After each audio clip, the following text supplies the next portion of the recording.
Vuelve el espacio donde las ideas se enfrentan, las visiones se revelan y las voces que transforman el país tienen su lugar. Tú sabes cuántos dominicanos mueren por accidente, pero su capacidad de mentir es lo mejor que han hecho. Prepárate para escuchar lo que pocos se atreven a preguntar y lo que muchos necesitan escuchar. El mundo ha cambiado y República Dominicana ha cambiado. Traiciones que le han hecho a Leonel Fernández. El que no hizo las cosas correctamente, que pague sus consecuencias. Diálogos de Poder regresa con su segunda temporada, más intenso, más profundo y con nuevos protagonistas, figuras políticas, empresarios, jóvenes líderes, talentos emergentes y voces que marcan el rumbo de la nación. Todos somos anti-haitianos, pero no racistas.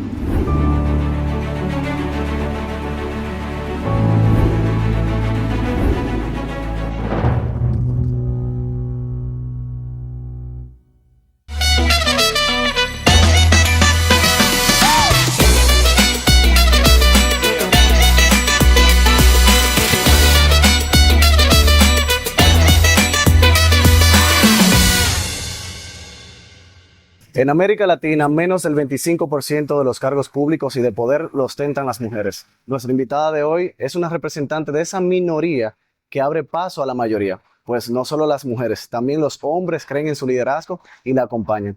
Desde el restaurante Casa Musa, para Teleuniverso y todo el país, la segunda temporada de Diálogo de Poder. Así es, José. Hoy nos acompaña una mujer que ha marcado un antes y un después en la política dominicana. Es alcaldesa del Distrito Nacional y un referente en liderazgo femenino. Actualmente es una figura preponderante en el debate nacional. Es para nosotros un alto honor en recibir a Carolina Mejía. Gracias. Estar con nosotros. Bienvenida, Nicole, querida. Qué gusto. El Una placer vez es más, mío. Qué compartiendo. maravilla, ¿eh? Sí, sí, Qué claro. alegría. En mi tierra natal. Así Claro, es. se sienten Sí mejor es. el calorcito, la Ay, gente. sí, todo se siente bien. Ay, qué bien. Aquí en Santiago es maravilloso estar. Gracias por la oportunidad. Los capitalinos no me creen cuando yo les digo que cuando uno ve más o menos que está entrando el Cibao, uno siente como un ambiente diferente, un cariñito. Es que eso sí tenemos nosotros los santiagueros, ¿eh? Qué buena autoestima. Total. Claro, sobre No, y todo. nuestra identidad de nuestra ciudad. Sí, sí, sí, Que sí, siempre sí, la sí. tenemos muy, muy adentro. Sí. Rosa Carolina Mejía Gómez de Garrigó. Para todo el mundo, una figura política, una persona que está inmiscuida en el debate público, pero lo más difícil de todo es introducirse a uno mismo. ¿Quién es usted? Bueno, yo soy hija de Rosa y de Hipólito, hermana de Ramón, de Felipe y de Elisa, esposa de Juan, madre de Juan de Jesús, de Diego y de Isabel. Soy amiga, economista. Durante muchos años trabajé en mi empresa, una empresa que comercializa perecederos, y actualmente alcaldesa y secretaria general del Partido Revolucionario Moderno. Una mujer apasionada, sensible, trabajadora y responsable. Como usted bien menciona, desde la introducción es santiaguera, es de aquí. Y obviamente, aunque gran parte de su vida la ha vivido en Santo Domingo por sus funciones, las funciones de sus familiares, pero en Santiago, ¿qué le representa o qué recuerda de su infancia en Santiago, de Gurabo sobre todo, porque usted es gurabera de pura cepa? ¿Qué recuerda de eso? Sobre todo de Gurabo. Mira, Sí. Gurabo tiene en nuestras vidas una importancia capital al día de hoy. Les voy a comentar algo que es muy íntimo, pero como jóvenes que ustedes son, yo creo que es importante que los jóvenes sepan de cuáles herramientas uno tiene que le permiten a uno vivir de manera más plena, intensa y feliz. Y son los recuerdos. Durante algún tiempo, por alguna razón, yo entendía que recordar esa infancia, quizás a partir de que mi mamá pasa a otro plan, Sí. como que eran cosas que uno, que si me pongo a recordar, que si son momentos que uno quiere como vivir apegados a ellos, hasta un momento que yo dije, pero ven acá, pero esos recuerdos pueden ser tan gratificantes que te permitan renovar las energías de tu día a día. Claro. Y hace años yo hice en mi casa una pequeña habitación que tapicé de tabla de palma, como la casa de mi abuela en Gurabo. Y yo todas las mañanas, en la mecedora que mi abuela bordaba, me siento a orar a las 5 de la mañana. Wow. Con una foto de su casa, con un cuadro de Julio George, de un paisaje hermoso de montañas y palmas. Y yo me he dado cuenta del efecto que eso tiene en mí. Con eso te respondo la importancia que tiene Gurabo en nuestras vidas. Recordarlo es parte de lo que yo todos los días me renueva las fuerzas y las energías. Nacer en el seno de una familia totalmente política y que estuvo siempre involucrada en los temas nacionales tiene una repercusión en la manera de pensar, en la manera de actuar, en la manera de hacer interacción con los demás. ¿Cómo ha afectado eso a su vida y cómo ha sido esa potencialidad para hoy presentarse ante el mundo y decir, yo tengo mi carrera propia? Sí, mira, yo soy de los que creo que las experiencias y las cosas que te tocan vivir te dan el reto de ser una mejor persona, de superar esos obstáculos que muchas veces son aprender a respetar las opiniones de los demás, entender que como figura pública esas opiniones la gente se siente en la libertad de externarlas, independientemente sean hechos o no. ¿Tú ves? Democracia. Y eso, total, entender lo que es la democracia y ser un verdadero demócrata. Y como te digo, dentro de esa realidad, aprender a ser mejor persona. Que sí, que es más difícil que quizá que la gente que se mantiene en anonimato y decide llevar su vida de otra forma, porque esa es la manera en que lo hace feliz. Sí. En mi caso, de mi hogar, el nuclear, de nuestra familia nuclear, solo yo de mis otros 3 hermanos estoy en servicio público.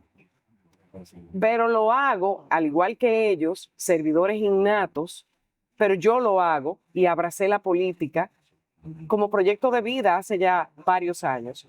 Y lo hago porque servir y servirle a la gente y trabajar política me resulta gratificante, me da felicidad. Entonces, bueno, sí que las cosas negativas que tiene la exposición pública en ese aspecto, pero la certeza de que la determinación, la experiencia, la seguridad de que hay cosas que uno puede hacer para bien, te dan la fuerza y la determinación de no detenerte y seguir adelante. Totalmente. Usted es parte, obviamente, de una familia que todo el mundo le ha dado seguimiento, que es parte de la palestra pública. Pero ya a lo interno, usted como hija, ¿cuáles pudieran ser esos valores, tanto de su padre, que fue presidente de la República, como de su madre, doña Rosa, que está en el cielo, que usted lleva consigo y que recuerda día a día? Sí, mira, en nuestra casa nosotros recibimos una formación católica. Sí. Y la fe, la oración, toda esa parte mística, pues para nosotros es de gran acompañamiento. Mi mamá era una mujer de oración, pero de igual manera nos inculcaron valores como la responsabilidad, el hecho de haber crecido viendo a nuestros abuelos, a nuestras abuelas especialmente, a nuestros padres, trabajando en favor de tanta gente necesitada, tía Chabela. O sea, nosotros crecimos viendo el ejemplo de lo que nuestros adultos hacían y eso nos marcó mucho. Por eso yo te decía que mis hermanos y yo somos servidores innatos, que cada uno ha decidido de qué manera sirve, pero que todos servimos. Y que este es un país de contrastes, donde se necesita de todos nosotros para estar trabajando en favor de los demás, de la manera en que tú quieras, Nicole, como tú lo identifiques, pero trabajando por los demás. Entonces, eso fue lo que yo crecí viendo, eso me hace inmensamente feliz. Y es parte de las razones por las cuales yo he decidido hacer vida pública, vida política. Qué interesante. Servicio, trabajo y fe. Claro. Y amor. Y amor. Sobre todo, la puja en la política tiende a ser distinta desde el rol de cada quien, como usted lo indica. Sin embargo, muchos pudieran pensar que el hecho de ser hija de un expresidente y de dirigentes políticos de larga data, criarse alrededor de ellos, dirán, caramba, la carrera de Carolina ha sido más sencilla que la de los demás. Lo dicen de usted y lo dicen de los demás, de muchos que han tenido ese privilegio y ese honor. Pero, ¿usted ha sido subestimada en algún punto de su carrera? Mira, yo no me he sentido nunca subestimada, la realidad. Y sí te voy a decir que yo debo de reconocer que soy hija de una figura pública, claro, de un expresidente, pero no he conocido al día de hoy, en mis casi 57 años, nadie que herede un liderazgo. El que no lo trabaje, señores, olvídense de eso. Y esos ejemplos los vemos también en cualquier parte del mundo. Desea una persona que el liderazgo que haya ejercido su antecesor, poderlo asumir eso no pasa. Usted se quiere ganar un espacio, usted tiene que trabajar. Y es lo que me ha tocado a mí. Cuando yo decidí hacer servicio público y participar y dar un paso al frente, fue cuando el presidente Abinader me dice que lo acompañe como candidata a vicepresidencial en el 16. Sí. Ya ahí sí era diferente trabajar tras bastidores apoyando, sus padres están vivos, ¿verdad? Sí, gracias a Dios. ¿Qué es un papá para uno? Wow. Algo especial. Sí. En mi condición de hija, a mí me resultaba altamente gratificante apoyar a mi papá en sus aspiraciones, al igual que a mis hermanos. Ujú. ¿Qué pasó? En el 16 ya me dijeron, mira, ya no se trata de él, es que tú salgas a promover una candidatura, un nuevo partido. Y a partir de ahí, que yo siempre digo, y me refiero a esto como un punto de inflexión en mi vida, yo decidí dedicarme al servicio público y a la política como proyecto de vida. Una decisión mía, que no estaban ni mis padres, ni mis hermanos, ni mi esposo, ni mis hijos, quizás en consonancia con eso. Sí. Sin embargo, fue mi decisión, porque como yo te decía ahorita, cuando uno sabe que el trabajo que uno realiza, con las capacidades que tenemos, con la capacidad de gestión ya aprobada, con las experiencias adquiridas por más de 25 años, cuando tú sientes lo que es tocar vidas para bien, Ujú. se convierte en una necesidad para uno seguirlo haciendo. Totalmente. Bueno, menciona algo interesante, los 25 años de trayectoria que también fueron en el gobierno de su padre. Usted formó parte de la Junta Monetaria del Banco Central Sí. y allí tuvo retos, por ejemplo, el de CAFTA, la negociación. Fui parte del comisión. equipo coordinador Ujú. del Acuerdo de Libre Comercio. Es ¿Qué recuerda de ese interesante. momento? Bueno, empezamos porque nosotros no estábamos en la película con Centroamérica. Hay que saber que el presidente Mejía arrancó y se reunió con el presidente Bush y le dijo, no, el primer gran reto es que ustedes, ya que empezaron desde hace varios años a trabajar esto con los centroamericanos, Ujú. que nos permitan adherirnos a estas negociaciones y que en unos pocos meses nos pongamos a la par. Y entonces había resistencia del gobierno norteamericano en permitir que eso se diera. Claro. Todo ese proceso fue vivido y fue muy interesante, ustedes que son jóvenes, porque fue un proceso de negociación Claro. de país a país, Claro. donde ya los empresarios se dieron cuenta de la importancia que revestía el acuerdo para no quedarnos atrás con relación a Centroamérica y a la dinámica económica y comercial que se iba a desarrollar a partir de ahí. Pues lo primero fue eso, y yo tengo recuerdos que quizás les sirvan a algunos de los jóvenes que nos escuchan, de que cuando tú tienes una iniciativa, cuando tú sientes que tú puedes hacer algo, señores, háganlo. Yo, sola, acompañada, cuando he perseguido algo, mira, voy detrás de eso. Yo recuerdo que a nosotros nos invitaron a una cena con el presidente Bush 41, el papá del presidente Ujú. Bush. Y estábamos en medio de eso. Y yo vi la oportunidad de entregarle una comunicación, una cartica, pidiéndole y explicándole que nosotros estábamos fuera de ese escenario y que yo necesitaba que él nos echara una mano. Hacer lobbying, señor, en cualquier sitio. Claro. Claro, claro. Pues déjenme decirle que el presidente a las pocas semanas me escribió, yo tengo esa carta guardada, Wow. y me dijo que había conversado con su hijo. En un primer momento me dijo, pero mira, es que yo no soy el presidente. Y uno joven, determinado, decidido, yo le dije, pero no importa, usted es mejor, usted es el papá, hágame ese favor y ayúdeme ahí. Pues ahí, cuando el presidente Bush y el presidente Mejía se reunieron en la Casa Blanca, yo recuerdo que de la experiencia del presidente Lagos en Chile y de la negociación del Acuerdo de Libre Comercio con ellos, se dio que Ricardito Lagos, el hijo, había participado también, porque era un mecanismo que, digamos, garantizaba una fluidez en la comunicación o el involucramiento de la máxima figura de gobierno con el equipo negociador y el otro país. Y de esa experiencia yo recuerdo que mi papá le dijo al presidente Bush, porque él le decía, es que yo te necesito a ti ahí, tus oídos ahí, tus ojos ahí. Él le decía, no, pero yo te lo voy a garantizar. Mi hija también va a participar de la negociación. Y ahí entonces me involucro. Qué bien. Y efectivamente en esa dinámica yo participaba y si había algo que hacer, como de hecho sucedió, a mí me tocó un día a las 2 de la mañana llamar a la mesita de noche, a la habitación y poder preguntar sobre cosas que teníamos que hacer. Y al fin y al cabo, el rol que yo tenía que desempeñar lo pude hacer junto a doña Sonia Guzmán y a un equipazo de hombres y mujeres, pero lo pudimos hacer porque esa visión era correcta. Había que tener un vínculo que a cualquier hora y en cualquier momento se supiera cómo iban las negociaciones. Claro, y ya que tocamos el tema económico, donde usted es experta y ha mencionado que ha sido parte de grandes proyectos estratégicos en este sentido, y obviamente una constante analista de la República Dominicana, Sí. ¿qué opinión le merece? ¿Qué usted piensa de cómo se encuentra la República Dominicana en este momento en temas económicos? O sea, que pudiera ser un poquito complejo y profundo, pero es parte naturalmente de nuestra cotidianidad. Sí, es así. Mira, nosotros tenemos un ambiente Ujú. internacional, Ujú. incluso con la propia administración norteamericana, que ha generado a nivel internacional, pues yo te diría que, como se dice, cierto nerviosismo por posiciones y disposiciones del gobierno de los Estados Unidos. Entonces, toda la parte internacional también incide en la nuestra. De igual forma, actualmente las autoridades monetarias han comunicado y ustedes saben, dirigidas por el gobernador del Banco Central, han dispuesto una serie de medidas que nosotros aplaudimos en el sentido de que han sido siempre muy efectivos a la hora de poder manejar en términos de política monetaria todo lo que en el país sucede.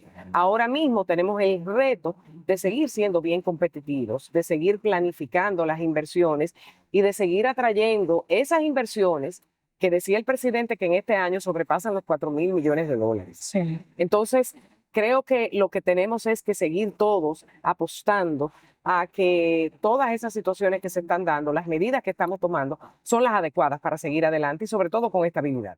Extraordinario. Yo no quiero dejar pasar el primer bloque de esta entrevista sin preguntarle. Esas son las experiencias y recuerdos de la parte de política de Estado. Pero en la parte de la política per se, proselitista, partidista, ¿qué usted recuerda del gobierno de su padre? Mira, yo recuerdo que las actividades que nosotros hacíamos y promovíamos era muy lindo porque era en nuestra condición de hijos. Lo hablo por mí y por mis hermanos. Nosotros hacíamos y promovíamos actividades, encuentros sociales con amigos y con intercambio con él. Era muy bonito porque la participación nuestra en ese momento fue con la fortaleza que teníamos, que era fundamentalmente de hijos. Pero fue una experiencia muy linda también. Qué bonito. Lo mismo hacen mis hijos ahora. Sí, Por ejemplo, usted tiene un yo tengo hijo que es uno muy político. pero tengo otro que es un gran deportista, Wow. que se mueve mucho en ese ámbito deportivo y que también de esa forma participa conmigo. O sea que uno tiene... El legado familiar también, Claro que sí. porque Y siempre va a estar muy presente en todo lo que tenga que ver conmigo. se ha heredado Familia bastante. como un pilar fundamental en todo lo que hacemos. Qué bonito, qué bonito. Señores, aquí en Casa Musa, frente al Monumento a los Héroes de la Restauración, continúen con nosotros en Diálogos de Poder con Carolina Mejía. Hola, mi nombre es Ronald Rodríguez. Represento la marca Black Bear Cigars. Somos una marca que tenemos 9 años en el mercado, actualmente operando en más de 9 países, siendo nuestro principal mercado Estados Unidos.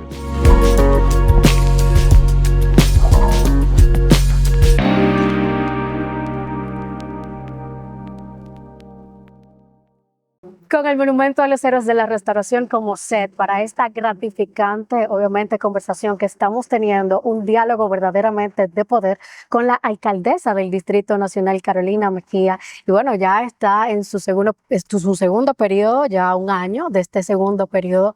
Cuéntenos cuál ha sido, digamos, ese reto que usted pudiera pensar que en algún momento puede servirle para otro cargo público a nivel nacional. Mira, el reto más grande que nosotros hemos superado fue enfrentar el tema de la pandemia. Empezó la gestión en el 2020, cerrándose el país. El país se cierra el 18 de marzo del 2020 y nosotros asumimos el 24 de abril. O sea que la transición se hizo en esa circunstancia. La incertidumbre, esos momentos de tanta incertidumbre, Sí. pues hicieron que uno sacara de abajo para, sin saber qué traía el día a día, uno salir a la calle, acompañar a la gente y estar presente. Tan simple y tan complejo como eso. Yo recuerdo que un primo mío que vivía en Atlanta, yo lo llamaba y le decía, mira, para el tema de los espacios públicos, de los mercados, ve a ver si tú me consigues para comprar una buena cantidad de termómetros de las pistolas. Sí, sí. No sé si ustedes se acuerdan. Todo cambiaba tan rápido, nada perduraba en el tiempo. Al principio andábamos forrados, cachucha, lente, guante, jaque, la incertidumbre. Eso es bien gráfico de los momentos que vivimos. Pero yo siempre estaba en la calle. Y esos roles encontrados Sí. en mi condición de madre, de amiga de personas que habían perdido seres queridos, de estar ahí acompañando a nuestra gente en los barrios, dando ejemplo, pidiendo que permanecieran en sus casas. Y para mis hijos, debo decir, también la inquietud que generaba, que yo me pasaba el día entero en la calle, y que qué estaba pasando con el virus, El qué pasaba, contagio. el contagio. Entonces, ese fue, yo te diría, que un gran aprendizaje de, a pesar del temor y de la incertidumbre, no detenernos, de que había que estar presente, de que había que estar ahí en la calle, de que había que cuidarse, como decían las autoridades. También. Cuando empezaron las vacunas, yo empecé a vacunar en los parques y en los espacios públicos. Porque la gente tenía que sentirse que era un tema de prevención, no, tú sabes, de evitar que se enfermaran. Claro. Entonces, fue un proceso muy retador, de mucha incertidumbre, pero donde también uno aprende. Manejar Tener mucho coraje. crisis. Claro, Manejar sí. crisis. Y tener coraje. Y hablando de crisis y no negando su profesión de economista, en medio de esa pandemia, usted recibió una alcaldía, perdón, pero tengo que hacer las preguntas difíciles aquí. Usted recibió una alcaldía con una deuda que sobrepasaba lo imaginable, más de 2.000. Bueno, tenía un millones. pasivo de 2.027 millones de pesos. Pero, De entonces, deuda, ¿cómo? de pasivos acumulados de diferentes sesiones, Ya. de muchos años, y ¿Cómo lo manejó? bueno, había que empezar a organizar la casa. Cuando yo estaba en campaña, yo decía, señores, para que ustedes vean lo importante de uno decir y ser coherente con lo que uno dice y hace. Yo decía que yo iba a poner todas mis experiencias al servicio y por el bienestar de los capitaleños. Y parte de mi experiencia como profesional en empresas privadas fue justamente trabajar ese tema de la administración y hacerlo de manera eficiente. Y entonces yo, con un equipo, que es lo otro, uno necesita gente capaz con quien tú puedas desarrollar y trabajar de la mano. Entonces, con ese equipo comenzamos a hacer una reingeniería financiera de la institución. Comenzamos a renegociar contratos, a eliminar deuda acumulada, incluso con instituciones del propio gobierno central, y fuimos avanzando poco a poco. En una renegociación con los prestadores de servicios de recolección de residuos, pudimos eliminar una deuda de 522 millones, con un acuerdo que hicimos con Presidencia para poder reconocer unas que sí estaban avaladas y que tenían toda su documentación como establece la ley. En todos estos procesos y en todo lo que tiene que ver con la vida de uno, un cumplimiento estricto de la ley. Sí. Siempre, siempre. Bueno, es un reto grandísimo, sobre todo por cómo usted recibió la alcaldía, lo que significa que hay capacidad para seguir administrando los destinos de nuestro país desde otras perspectivas. Con un presupuesto de 85 millones de dólares para 1 millón de capitaleños más 1.3 millones más o menos que servimos diariamente, que entran a la ciudad y que nos toca atenderlo y ofrecerles nuestros servicios en la ciudad, con un presupuesto que esos 85 millones de dólares básicamente dan para la recogida de los desechos sólidos que se pagan en un 100% subcontratados, la compensación del servicio energético, las luminarias que están, la iluminación de las calles y los espacios públicos, lo compensa la alcaldía con las sedes de sur y de este, y para el tema del 25% que la ley establece para el personal. Ese otro 25% es lo que tenemos disponible para invertir en la ciudad. Drenaje pluvial, filtrantes, invernales, colectores, aceras y contenes, bacheo, luminarias, parques y plazas. Sí. ¿Es posible? No, no lo es. Pero esas limitaciones también le dan a uno una capacidad de innovar Claro. y de crear. Y entonces, bueno, yo hice lo propio. Comencé a trabajar sensibilizando a muchos empresarios buenos, comprometidos con este país, que entendieron lo que podíamos. No, déjame decirte. Yo lo que he hecho desde ese momento hasta la fecha es compartirle proyectos específicos que esas empresas asumen. Nosotros no recibimos dinero, trabajamos de la mano con ellos, con personal nuestro, con apoyo que tengo de otras empresas también, por ejemplo, con juegos, para complementar el trabajo de la recuperación de espacio público, y hemos creado una sinergia espectacular en favor de la gente. Qué bien. Espectacular, donde nosotros también, sin un fin financiero, hemos logrado generarle una plusvalía a todas las casas donde en el entorno de los lugares que recuperamos. O sea, que se da una dinámica muy linda. Wow, qué bien, que precisamente eso es una de las quejas de los expertos en municipalidad, que quizás los fondos que llegan a las alcaldías no compensa verdaderamente lo necesario para los trabajos. Sin embargo, esa es una de las cosas que se Mira, ha podido Nicole, ver. es una realidad. Sí, sí. Y el tema de la descentralización es todavía una tarea pendiente que debemos seguir trabajando y que yo espero que con los compañeros y congresistas nosotros podamos dejar esa parte de la ley, pues, digamos, trabajada en ese aspecto por el bien del país. Una materia pendiente, La definitivamente. descentralización como política pública sigue siendo todavía una tarea pendiente. Sí. Necesitamos seguir descentralizándonos. Como economista, y quiero rescatar esto una y otra vez para que conozcan a la técnica, a la estadista, primero que la política, ¿usted ve viable que se cumpla el 10% destinado al presupuesto de los municipios o quizás es una locura en la realidad socioeconómica de nuestro país? Mira, yo entiendo que debimos haber hecho los esfuerzos a lo largo de estos casi 20 años de ir cumpliendo con ese porcentaje. Ahora bien, habría que hacer, por eso te decía, que quizás llegó el momento con nuestros congresistas de poder analizar a profundidad lo que tenemos y también algunos impuestos que tienen vocación de ciudad que pudieran redirigirse para que sea la ciudad que pueda, por ejemplo, recibir esos tributos. El tema del impuesto a la propiedad inmobiliaria, que, bueno, quizás no totalmente, pero parcialmente pudiéramos recibir un porcentaje. El tema de las multas, tan simple como eso. La ciudad, que es donde se dan las infracciones, las ciudades no reciben nada. Ningún arbitrio. Nada. No. Los arbitrios se circunscriben, por ejemplo, a los temas de publicidad exterior, al pago de la recogida de desechos. ¿Cuántas personas? Miren, señores, de cada 10 capitaleños, solamente 2 pagan por el servicio de recogida. No sé aquí cómo será, pero la realidad nuestra es esa. Sí. 2 de cada 10. Entonces, tú dices, bueno, ¿dejo de darle el servicio? No puedo. Es una cuestión sanitaria. Claro. Entonces, y una de las tareas. Pero es una tarea, la parte de legislación, sin duda que es una tarea pendiente. ¿Cuál es su posición con respecto al anticipo, por ejemplo? Mira, creo que en algunos casos, por ejemplo, para las pequeñas empresas, es complicado.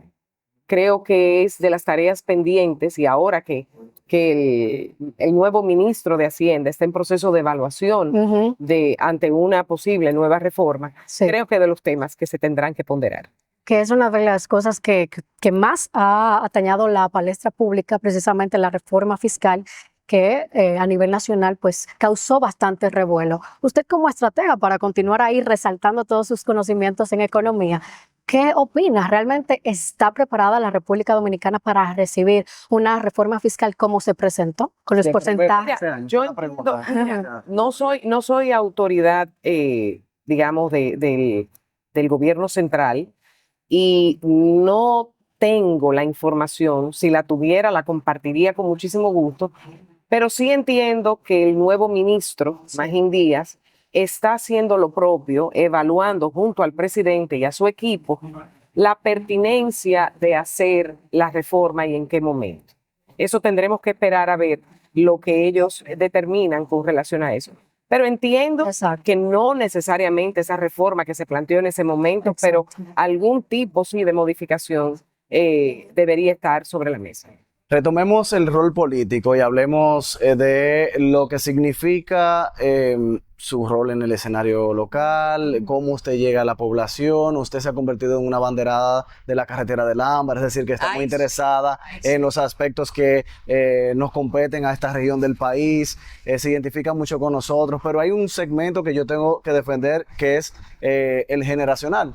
Usted tiene hijos que son contemporáneos a nosotros y hay una peculiaridad. Carolina Mejía, como política, como proyecto en sí misma, ¿cómo se presenta a esa generación, a esa disidencia constante que hay en nuestra generación, ese deseo de ver algo distinto? ¿Cómo usted se le presenta a ese grupo de jóvenes? Mira, cuando yo recuerdo, por ejemplo, mis años de juventud, yo también fui muy inquieta. Sí, claro. Fui muy activa, tanto en la universidad, por mi naturaleza, pues yo lo que pienso y lo que debo cuestionar lo hago.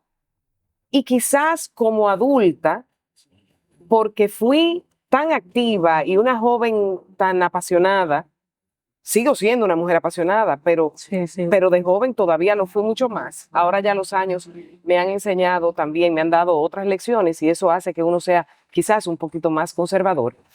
Quizás porque yo fui una joven también yo no quiero usar la palabra rebelde, porque yo siempre fui muy respetuosa, pero sí tenía esa, tú sabes, esa capacidad de cuestionar las inquietudes que tenía, de plantearlas.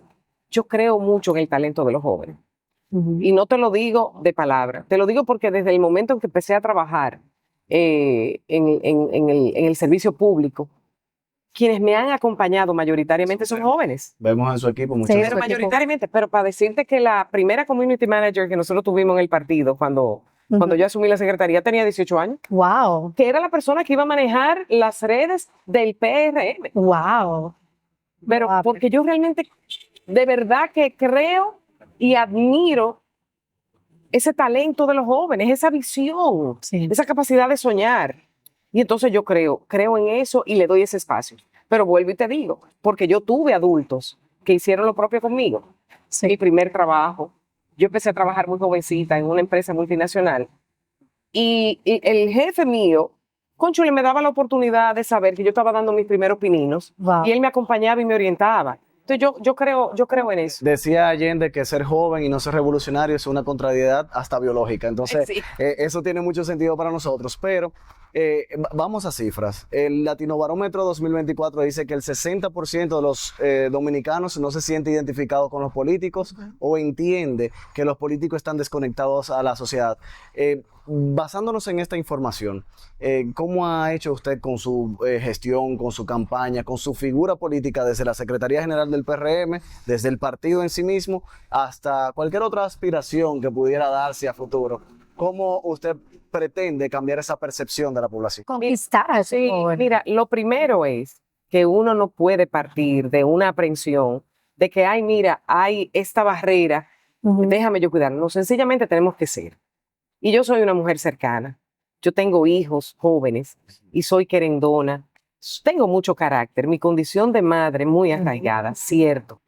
Pero yo lo que busco es ver cómo los acompaño en desarrollar destrezas para que se superen. ¿Qué necesitan los jóvenes? Oportunidades. Y desde donde yo he estado, lo que he impulsado es que esas oportunidades le puedan llegar a través de la educación, formación técnico-profesional, del acompañamiento. He hecho acuerdos con diferentes empresas para que les den oportunidades a esos jóvenes que, por ejemplo, de Centro Futuro en Cristo Rey, salen de ahí. Pero yo tengo una visión también muy influenciada por los mismos jóvenes. A pesar de que yo no soy joven de edad, porque de espíritu lo sabemos. Sí, de espíritu. Lo sentimos. Trato de generar esa conexión desde el respeto, pero sobre todo desde el amor. Mira, nosotros tenemos en Centro Futuro unas clases de esports y gaming. Con quienes quiénes son los instructores. Hay una fundación en Estados Unidos que se llama Dominicanos in the United States of America, que ellos nos han facilitado y tenemos el contacto allá en el Bronx. Tenemos un grupo de muchachos dominicanos, descendientes de dominicanos, tercera, cuarta, quinta generación, y yo apuesto a que a través de la tecnología y de ese tipo de actividades nosotros podamos seguir conectando nuestros dominicanos con los jóvenes del exterior que todavía muchas veces no han venido ni siquiera al país, para ponerte un ejemplo. Pero yo ahí tengo inteligencia artificial, yo ahí tengo programación. Wow. Tenemos un acuerdo con Altiz, con la Fundación Altiz y con Cincinnatus, que es una empresa, una fundación que trabajó aquí en Santiago, de donde tiene ya varios años, y trabajamos todo el tema tecnológico, que es súper atractivo para los jóvenes. El centro en sí mismo es súper lindo, búsquenlo, googleenlo, Centro Futuro, y ahí van a poder ver lo bello que es. Pero es buscar, conectar. Yo tengo, por ejemplo, mi avatar en el metaverso, porque claro, nosotros tuvimos en pandemia una psiquiatra argentina que le daba a los muchachos de Villas Agrícolas, donde tengo Futuro de Esperanza, que es otro centro de educación para los jóvenes, y ahí nos daban acompañamiento para todo el tema de la salud mental, que durante la pandemia, y también, cónchole, tantas cosas y frustraciones del encerramiento, de la poca actividad que podíamos hacer. O sea, nosotros buscamos la manera, con todas las medidas sanitarias que había que tener, para utilizar también la tecnología en favor de lo que estábamos viviendo. Centro Futuro hay que verlo. Los jóvenes, una apuesta del presente. Hay que buscar la manera de que se involucren. Y lo que sienten en un momento no quiere decir que sea lo que van a seguir sintiendo en el futuro. No. Yo tengo que interrumpir esta conversación porque me está haciendo señas alguien del equipo allá para preguntarme, para decirme, acordarme, que él quiere saber qué team es usted, si usted es team Cruzita, si es team Ulises, si usted vio La Casa de los Foques, pero respóndame eso luego de la pausa. Gracias al apoyo de nuestros consumidores y a la calidad de nuestros productos, nosotros venimos creciendo exponencialmente en todo el mundo. Nuestra visión a corto y mediano plazo es seguir conquistando nuevos países a través de nuestros productos, llevándoselo a nuevos consumidores.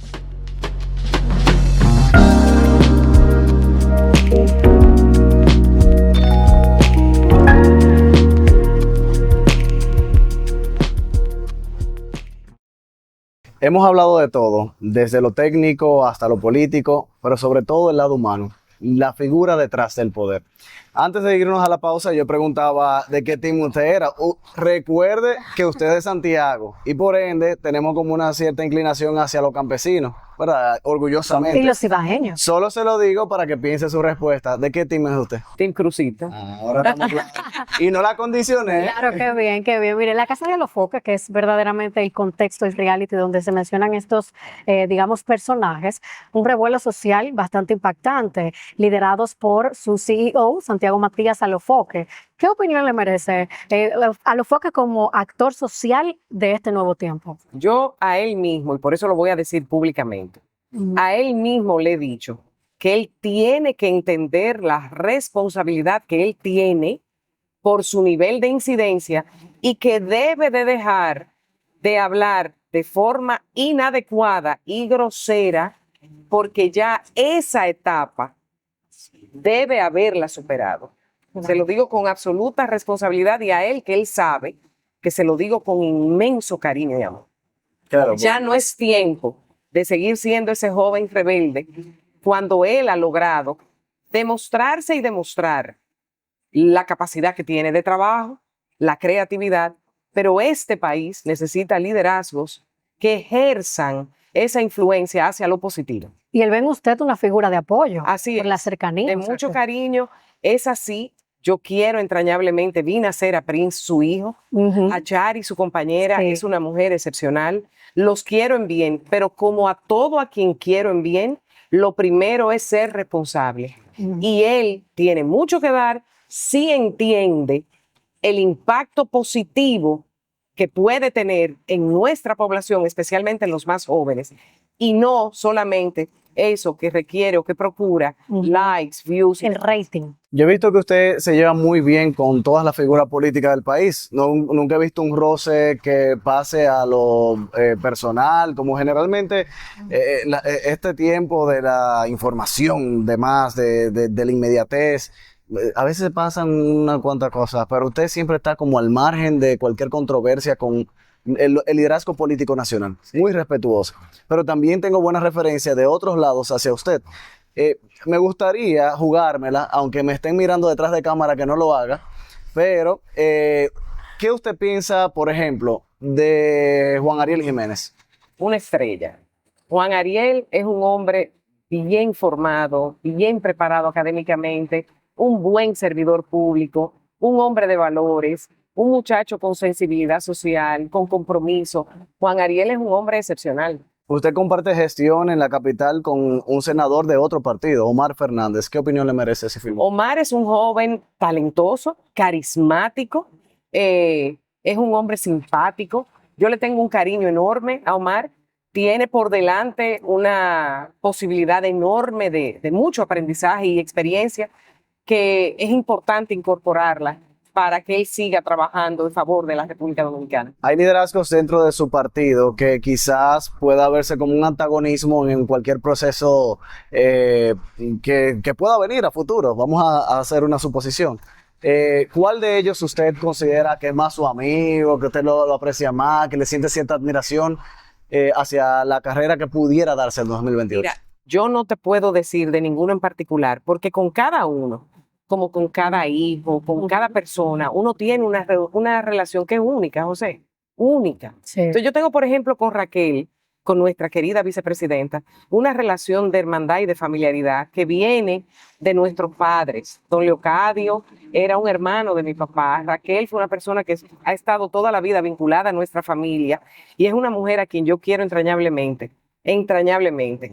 En el caso de Yayo, tengo una relación de amistad de muchos años, donde Yayo también políticamente ha jugado roles muy importantes en mi participación política. Pero de igual David es un muchacho con quien he podido trabajar y compartir durante mucho tiempo y es una persona también comprometida y seria. Igual Wellington, con Wellington me ha tocado trabajar política, con Tony, larga data, del PRD venimos, y Tony, hijo además de nuestro querido y recordado líder José Francisco Peña Gómez, tiene una relación también y tiene un significado, digamos, que especial. Y así tú coges a cada uno y cada uno tiene una particularidad que debe de ser resaltada. Guido es un hombre de carácter, un hombre con déjame decirte que Guido tiene, quizás mucha gente no la conoce, la esposa de Guido, Sandra, es una mujer fuera de serie. Sí. Creo que es de los mayores activos que tiene Guido, al igual que doña Carmen, su mamá. Guido es un hombre muy trabajador y comprometido, un hombre de carácter, una persona, te digo, que es bueno contar con él y que estemos trabajando también en favor de nuestro partido y de nuestra gente. Wow, totalmente. Ahora que usted toca el tema de los presidenciables y ahorita hablábamos de usted, de su niñez, ¿usted de niña soñó en algún momento con ser presidenta de la República? No. De niña yo no soñé con ser presidente. Eso se ha ido construyendo a lo largo de mi vida y a partir de que he ido tomando decisiones que me han ido acercando a ese camino donde ya sí entonces lo visualicé a partir de un momento específico. Pero ha sido una construcción que se ha dado a lo largo de muchos años. ¿Hubo algún punto de inflexión que le sacara las lágrimas en el servicio público que usted diga, vale la pena? Mira, cada vez que uno hace una obra, por ejemplo, en el programa Parques para Todos, hoy Centro Futuro, cuando tú ves tanta gente, no solo jóvenes, adultos mayores, mujeres aprendiendo de belleza y demás, cuando tú ves que estás tocando una vida en bien, que en un parque estás generando las condiciones para que los viejitos ya en su edad de oro puedan ir a sentarse, a contemplar, a coger un fresquito, a hablar, que la dinámica del barrio y del residencial, del entorno donde tú intervienes, cambia totalmente. Que de pasarse 30 o 40 años sin haberse visto la cara, ahora se juntan toda la tarde en el parque a conversar. Cuando tú ves a los muchachitos correteando, como me tocó a mí corretear en Gurabo, libre, sí, entre árboles, entre siembras, platanares, óyeme, todo eso te da una alegría, que es lo que te dice, óyeme, sigue sirviendo. La gratificación del servicio es lo que te da la certeza de que merece la pena seguir sirviendo. Apegada a las leyes, como te he dicho, de manera apasionada, construyendo, nunca destruyendo. No creo en destruir, no lo creo. Aunque usted se ve una mujer, y lo es, lo ha manifestado muy apasionada con el trabajo, con el servicio público, sobre todo, sabemos que vivimos en un sistema que quizás pudiera tener desaciertos o cosas que no son tan chéveres vivir. ¿Qué cosa le disgusta del sistema político dominicano? Bueno, no del sistema político como tal, sino de la exposición pública en general. Ujú. Que la gente se siente en la libertad de opinar sin, tú sabes, sin tener ningún reparo de saber si lo que está diciendo o no. Esa es la realidad. Ujú. Lamento esa capacidad que tienen muchos de dedicarse solo a tratar de hacer daño. No, eso no quiere decir que lo logran, Ujú. porque parte del ejercicio que yo he tenido y he aprendido desde mi niñez es a poder diferenciar entre esas cosas y saber qué importancia hay que darle a qué cosas, cuáles son opiniones, cuáles son hechos, y tener la humildad para reconocer, tener el discernimiento para poder aprender, la sabiduría para saber incorporar esos aprendizajes y sobre todo discernir cómo vamos a seguir adelante. Comparado con el resto de países de Latinoamérica y del mundo, República Dominicana tiene una democracia relativamente joven, pero en la historia democrática de nuestro país, todos los gobiernos tienen luces y sombras. De eso no se escapa su compañero Luis Abinader. ¿Cuál usted diría que es su principal luz en el gobierno y cuál es su principal sombra? Mira, yo creo que el apoyo y el compromiso que él ha demostrado con la independencia del Poder Judicial es algo que verdaderamente todos los dominicanos debemos aplaudir. No han sido poses, no son palabras vacías, Ujú. han sido hechos que él ha demostrado con decisiones y acciones que él ha tomado. Él es un gran demócrata y esas son sus luces y esas son sus sombras. Es demasiado demócrata. Quiere decir que ser muy abierto también hace daño. Yo creo que sí. Yo creo que vale la pena en ciertos momentos ser que no es que no se sea demócrata, pero no ser tan democrático. Qué interesante. Temas pendientes que usted entiende que pudiera mejorar desde su posición como alcaldesa del Distrito Nacional. ¿Cuáles pudieran ser esos? Sí, mira, yo alabo mucho un programa que el presidente lleva a cabo, que para mí es hermoso, es lo más humano que se ha visto en los últimos años, y es el tema de la titulación.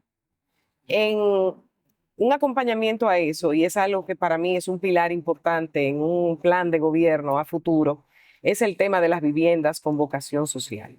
Creo que tenemos una necesidad por cubrir todavía importante, pensando incluso en los adultos mayores también. Creo que por ahí va. Además de seguir promoviendo la inversión en infraestructura, y yo me voy a meter en algo que comentamos ahorita, porque a los gobiernos les toca hacer esas inversiones para que ese 85% de lo que se produce y de la actividad productiva de nuestro país, que básicamente se da por la actividad privada, se siga desarrollando. Por ejemplo, la autovía del Ámbar. Sí. 1 hora y media para llegar a Puerto Plata. 30 minutos con la autovía. ¿Cómo eso puede mejorar las condiciones comerciales de inversión? ¿Cómo puede ser más atractivo? ¿Cómo pueden desarrollarse nuevos negocios Claro. a través de esas inversiones en infraestructura que generen fortalezas y condiciones mejores para las empresas privadas, para esos que han sido tan importantes en nuestro desarrollo económico y para garantizar la sostenibilidad? Igual el desarrollo de polos turísticos y seguir apoyando y promoviendo lo que se ha estado haciendo en Pedernales, que es una propuesta y una apuesta al cambio radical en el sur y también a ese desarrollo económico necesario para nuestra zona fronteriza en el sur profundo. Claro. Y así de igual manera desarrollar en la frontera, en esa parte media, poder seguir desarrollando proyectos agroindustriales que sean importantes para que nuestra gente se mantenga también en esas demarcaciones, invirtiendo y desarrollándose ahí profesional y empresarial. Muy bien, en materia de turismo, vamos a irnos más por la parte de marca país. Imaginemos el escenario en el que usted sea la única vocera de República Dominicana ante un público bastante diverso. ¿Cómo usted le vendería República Dominicana al mundo? En pocas palabras. La República Dominicana tiene el mayor tesoro que desearía cualquier país del mundo. Gente maravillosa, cariñosa, comprometida, trabajadora, entregada y alegre. La República Dominicana la hacemos especial los dominicanos. Este diálogo de poder ahora se va a transformar un poquito mucho más light, ¿verdad? Con unas preguntas que tenemos aquí producidas por, obviamente, ya sacar un poco más del humano también, de Carolina Mejía, unas preguntas cortitas. La dinámica es la siguiente, la leemos, que usted tiene que responder en breve. Ay, Cristo. O sea, en poco tiempo, en poco Muy bien. tiempo. Vamos Lo a primero sacar- que le llegue a la mente. Vamos a sacar 3 preguntas del bol. Producción, por favor. ¿La saco yo? Claro. Sí, usted misma, Al su azar. suerte. Vamos a ver. Aquí va una. Ah, ok, Vamos vamos a ver. Ok. Una. Aquí Una. va otra. Aquí Vamos va por este otra. lado. Sí, Abajo. una más. Vamos a ver. Sí, yo la...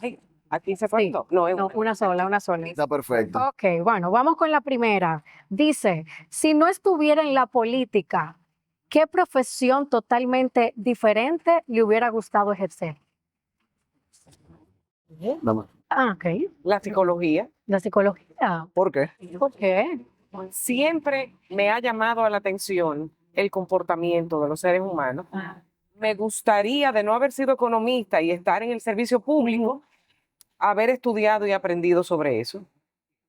Sí. Sí, sí, usted tiene ese feeling Mira, qué también. Y interesante. sabe escuchar y sabe responder. Eso es una Claro. cualidad de los psicólogos. Sabe observar, que es importante. También, también. Bueno, esta yo creo que es una de mis favoritas. Sí. Si tuviera que invitar a 3 personas a cenar, 3 personas, personajes históricos, vivos o muertos, ¿a quiénes escogería? ¿Vivos o muertos? Vivos o muertos. La primera que invitaría es a mi mamá. Wow. Invitaría también a Joaquín Balaguer. E invitaría a Peña Gómez. A ellos Wow. 3. Qué interesante encuentro. ¿Hay una razón para cada uno? Porque en el lugar donde estoy ahora y en la posición en la que me encuentro, yo tengo preguntas que me gustaría conversarlas con ellos. Wow, qué bonito. Sí, a pesar de ser figuras sí muy, muy Mira que me incisivas fui a nivel con 3 político. que ya pasaron a otro plano. Sí. Porque totalmente. con lo que tengo aquí, lo puedo hacer cuando yo quiera. Qué bueno, qué bueno. La última pregunta dice, ¿alguna vez ha hecho alguna travesura política o personal que casi nadie sabe? Mira, déjame decirte que yo soy traviesa por naturaleza. Bueno. Sí, a mí me fascina. Hace cosas como que parecerían que son de muchacho. Ujú. ¿Usted es relajada? Sí, Sí, en su sí. día a día. Sí, lo que pasa es que yo lógicamente trato ya, ¿verdad? Pero cuando estábamos en la universidad, Sí. a mí me fascinaba asustar a los compañeros míos. Ay, Sí, cosas como que tú dices, "Ay, pero me fascina, pero tú sabes, pero asustarlo". Y en la alcaldía no pasa eso. Ustedes llegan De vez en repente cuando, a tengo- las tengo- oficinas, a ver si llegaron a tiempo.